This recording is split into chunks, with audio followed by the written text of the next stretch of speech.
और अब उनका पृथ्वी पर समय समाप्त होने वाला था। वे बैकुंठ लौटने की तैयारी कर रहे थे। हनुमान जी तो नित्य राम नाम में लीन रहते थे। श्री राम जानते थे कि अगर सीधे सीधे उनसे विदा की बात कहेंगे तो हनुमान जाने नहीं देंगे। इसलिए उन्होंने एक उपाय सोचा।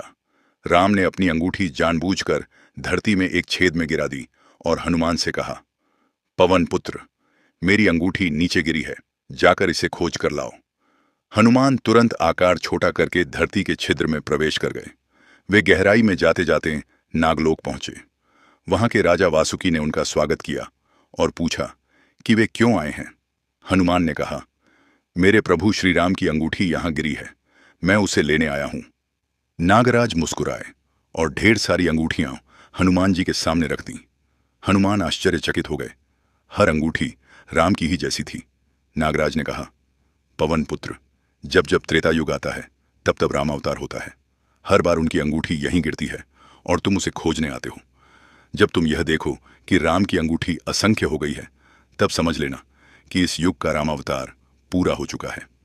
हनुमान यह सुनकर स्तब्ध रह गए। वे लौटे तो देखा कि श्री राम सरयू नदी के किनारे बैकुंठ जाने को तैयार खड़े हैं।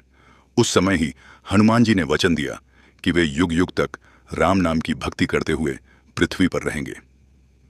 इस कथा का रहस्य, यह कथा हमें बताती है कि वो हर युग में भगवान अवतार लेते हैं और उनका कार्य पूर्ण होते ही वे लीलामग्न हो जाते हैं। हनुमान जी को अमृतत्व इसलिए मिला क्योंकि वे साक्षात भक्ति